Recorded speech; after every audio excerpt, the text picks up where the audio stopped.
Stephen Curry desconcierta a toda la NBA con sus recientes declaraciones.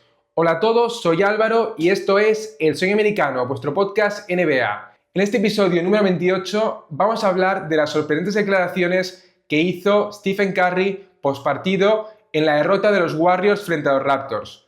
Unas declaraciones sorprendentes a muchos niveles, pero principalmente porque creo que jamás hemos escuchado a una superestrella decir algo así.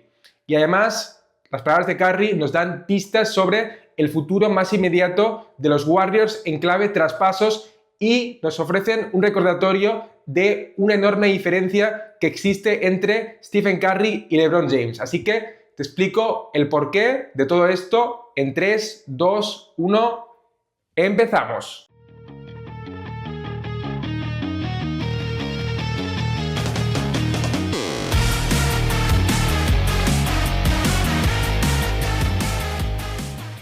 Bien, pues como decía, estas declaraciones se produjeron después de una derrota dolorosa por la mínima contra los Raptors, que recordemos que son un equipo bastante flojo, un equipo tanqueador este año y, por lo tanto, si uno piensa, pues ¿qué pudo decir Curry después de este partido? Seguramente algo incendiario, mostrando su enfado y su frustración por la dinámica actual del equipo que, más allá de esta derrota en particular, también recordemos que los Warriors empezaron la temporada ganando 12 de los primeros 15 partidos y después de eso han ido cayendo poco a poco en la clasificación hasta la posición 12ª del oeste. Así que seguramente si alguien no sabe de qué declaración estoy hablando, a lo mejor os pensáis que pegó una rajada espectacular del equipo y demás, pero no.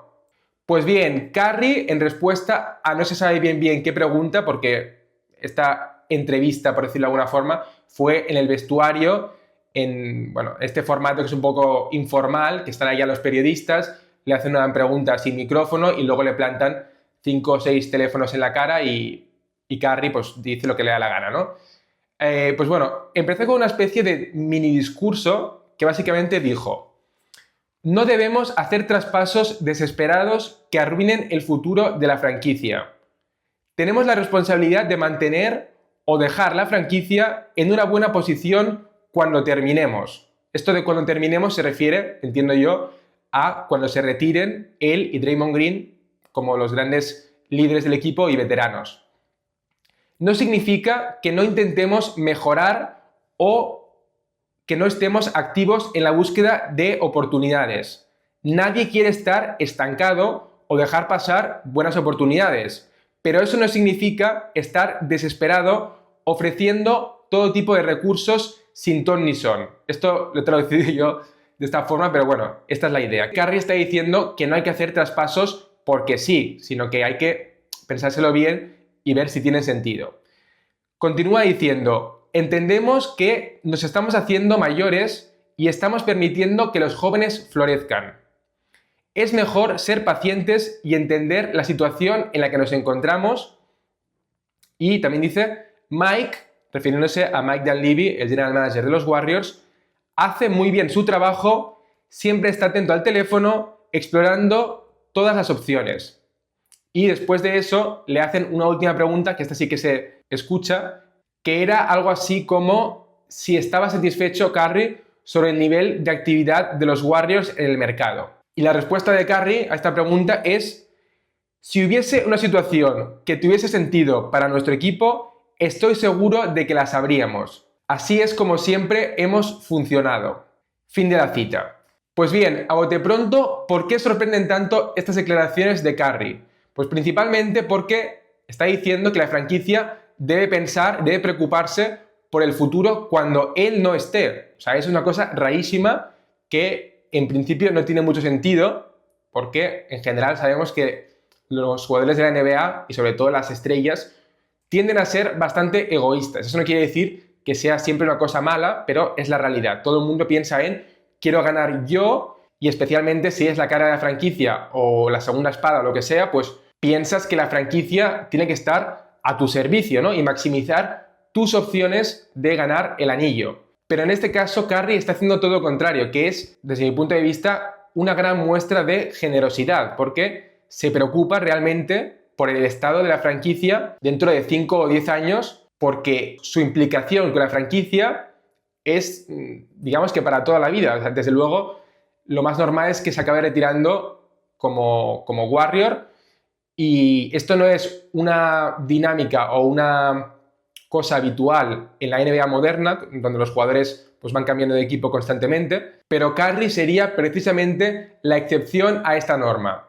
Y ahí me gustaría aprovechar estas declaraciones para contraponerlas directamente con LeBron James, como decía en la introducción, porque es un jugador, otra superestrella, que está en una posición muy similar a Stephen Curry. Es verdad que los dos son jugadores que ya son bastante mayores.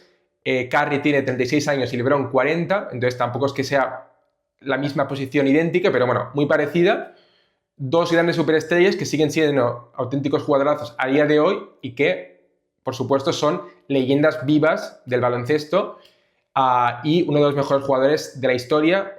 Evidentemente, LeBron sí que está en esa conversación por ser el mejor de la historia, Curry no, pero Curry no deja de ser el pionero que revolucionó el baloncesto, pasando del baloncesto más antiguo, digamos, al baloncesto moderno, dominado por el triple, que es un elemento que introdujo Stephen Curry como un talento generacional, ¿no?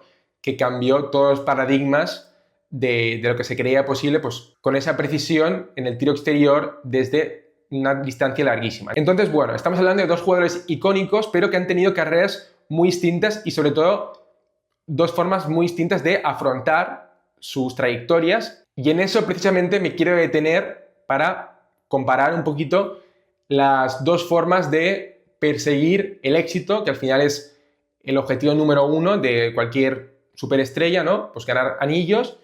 Y pues bueno, en el caso de LeBron, sabemos que es un jugador que ha pasado por distintos equipos y que ha tenido éxito en todos ellos porque pues ha ganado títulos tanto con Miami, con Cleveland y con Los Ángeles, pero obviamente su trayectoria no tiene nada que ver con la de Curry, que ha estado siempre, como decía, en los Warriors, y por lo tanto, digamos que hay un elemento de lealtad de Stephen Curry que LeBron James pues no puede decir que tenga. Eso no quiere decir que LeBron no se haya comportado bien con los equipos en los que ha estado, porque como digo, ninguno se puede quejar en el sentido de que les ha regalado un título a todos ellos. Pero LeBron, digamos que siempre ha pensado o siempre ha antepuesto sus intereses personales antes que los del equipo, porque ha intentado maximizar siempre el presente del equipo en el que ha estado en cada momento.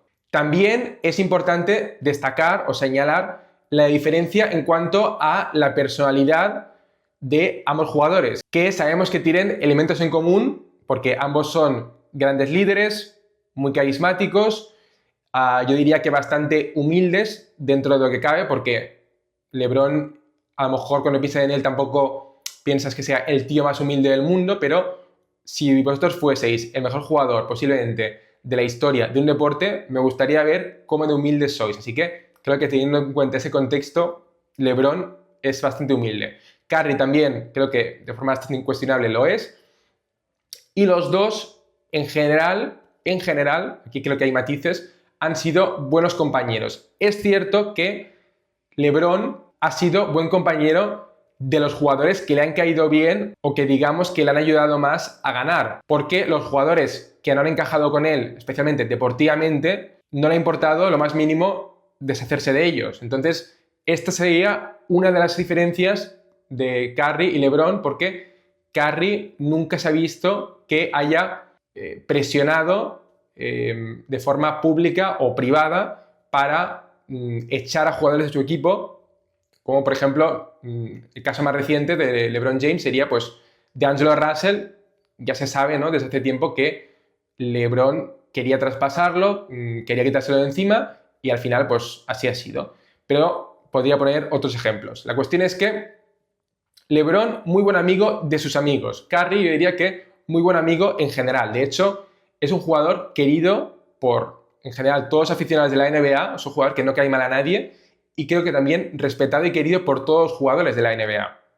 En cambio, LeBron, pues bueno, es una figura un poco más polarizadora. ¿Se dice así? ¿Polarizador? Bueno. ¿Qué más? LeBron en el pasado, no tanto este último año o el anterior, sino más bien los 10 o 15 años anteriores a eso. Es un jugador que, como decía, cuando no ha sentido que ha tenido oportunidades de competir al máximo nivel, no le ha temblado el pulso o no ha dudado en adoptar comportamientos, yo diría que pasivo-agresivos, a veces recurriendo a hacer declaraciones públicas para tensar un poco la cuerda y presionar al general manager para que haga ciertos fichajes, ciertos movimientos en beneficio del equipo, pero en beneficio del equipo a corto plazo. Es decir, si tienes que hipotecar a la franquicia, si tienes que traspasar todos los picks futuros para hacernos mejor hoy mismo, hazlo. O sea, te obligo o te presiono para que lo hagas, porque si no, pues lo que hacía básicamente era amenazar con marcharse y demás. Entonces, en general, era una técnica que le era efectiva, pero los métodos se podría decir que eran bastante cuestionables, porque lo que hacía LeBron era recurrir al chantaje, así de claro. En cambio, Curry, como digo, un jugador que nunca pone una mala cara, gran líder, carismático, generoso, humilde, profesional y también maduro. O sea, todas estas características que seguramente, si vas cogiendo superestrella por superestrella, algunos tendrán pues 2 o 3 características de las que acabo de enumerar, pero no todas ellas. Entonces, reunir todo esto en una sola persona es muy complicado y muy valioso al final para la franquicia, porque ayuda a crear una cultura ganadora. Así que bueno, estas declaraciones de Stephen Curry nos muestran su grandeza no como jugador, sino como persona. Pero también, y con esto pasamos al último bloque del episodio, nos ofrece importantes pistas sobre la posición de los Warriors en el mercado y también sobre posibles movimientos. Así que vamos a hablar de qué lectura podemos hacer de estas palabras de Curry. Lo primero de todo y lo principal es que estas declaraciones le quitan muchísima presión al general manager, a Mike Dunleavy, a la hora de negociar cualquier tipo de traspaso, porque le libera de esta carga que podría tener y que de hecho tienen muchos general managers cuando sienten que sus superestrellas pueden estar inquietas, molestas o frustradas, y entonces sienten que tienen que hacer algo para contentarlas. Entonces, el hecho de que Curry diga públicamente, que es lo importante, públicamente, que a él no le importa esperar, que entiende que hay que ser pacientes y que si no hay una buena oportunidad en el mercado no hay que hacer sacrificios absurdos ni locuras, pues esto, como digo, es una buena noticia en cuanto a la posición negociadora de los Warriors. Y algún aficionado de los Warriors estará pensando, pues ¿qué quieres que te diga? Yo no soy muy fan de estas declaraciones porque me gustaría que Curry estuviese pidiendo traspasos, porque yo siento como aficionado que podríamos hacer movimientos para reforzar al equipo. Pero esto considero que sería una interpretación o una lectura errónea de las palabras de Stephen Curry, de las cuales no podemos deducir que los Warriors no vayan a estar activos en el mercado. De hecho, lo están. Más bien, yo os animaría a interpretar estas palabras de la siguiente forma. Si los Warriors consiguen hacer un traspaso potente para mejorar el equipo, que posiblemente lo hagan, gracias a las palabras de Curry, habrán conseguido seguramente negociar desde una posición de fortaleza y, por tanto, ceder o sacrificar menos recursos de los que habrían tenido que entregar si Curry ahora mismo estuviese pues desesperado, frustrado y presionando a la franquicia para hacer algún traspaso. Entonces, si acabas fichando, por ejemplo, a Jimmy Butler y en vez de pagar a Wiggins, Kuminga y un pick de primera ronda, solamente pagas a Wiggins y Kuminga, bueno, y algún jugador de relleno, me refiero, pero te ahorras ese pick de primera ronda, pues ese es un recurso valioso que puede ser muy útil en el futuro. Por tanto, el precio pagado en un traspaso es casi tan importante como el retorno del traspaso en sí. Y para que se entienda esta idea, voy a poner el ejemplo del traspaso de Paul George a los Clippers. Recordad que los Thunder consiguieron un retorno impresionante porque tenían una posición negociadora muy fuerte, porque sabían que Kawhi Leonard había condicionado su fichaje como agente libre a los Clippers a cambio de que llegase Paul George. Es decir, si no viene Paul George, no vengo yo. y los Thunder lo sabían. Entonces pudieron extraer muchísimo valor de Paul George, nada menos que, creo que 4 picks de primera ronda, swaps y también Shai Gilgeous-Alexander. Así que, como digo, cuando es conocido que un equipo está desesperado o que tiene muchísimas ganas por fichar a un jugador, el otro equipo puede aprovecharse de esta posición negociadora. Así que esta sería la versión opuesta en cuanto a las negociaciones que pueda tener Mike Dunleavy en cualquier traspaso. Y todo ello gracias a las palabras de Stephen Curry. Y para acabar, sí que quiero comentar que es posible que Curry en privado esté diciendo algo distinto a lo que ha dicho en público, estas declaraciones. Porque a lo mejor en conversaciones privadas con Mike Dunleavy sí que le está transmitiendo el deseo de que haga fichajes para mejorar el equipo y, en definitiva, permitirle pelear por el título. Y eso es perfectamente normal y perfectamente legítimo por parte de Stephen Curry. Pero hay una enorme diferencia entre manifestar esos deseos o esas intenciones en privado versus en público. Así que, por todo esto, yo creo que los aficionados de los Warriors deberían estar agradecidos de estas palabras de Curry y el resto, pues seguimos sorprendidos porque, como decía, es la primera vez que vemos a una superestrella preocuparse por el futuro de un equipo cuando él no va a formar parte de ese futuro. Y por eso Stephen Curry es un jugador único dentro y fuera de la cancha. Y bueno, con esto concluye este episodio, espero que os haya gustado y en el siguiente episodio analizaré el traspaso de Nick Richards a los Suns. Así que muchas gracias por estar ahí y nos vemos en el próximo episodio. ¡Adiós!